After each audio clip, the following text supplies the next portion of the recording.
Ayan guys, ayan yung mga yung video ng City Hall namin. Maraming mga ekwipo ng pang-exercise. Ayan, umikot ako dahil nasiyahan talaga ako tingnan yung mga equipment doon sa gilid ng sa park ng City Hall ng Tagum City. Ayan, 'di ba? Papunta pa yan doon, sobra.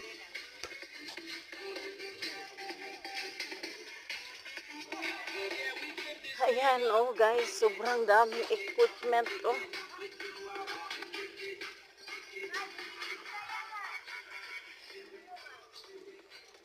Dito tayo sa walang tao. Bagong lagay kahapon lang. Tayo ang makapag-break in ito. Dito tayo.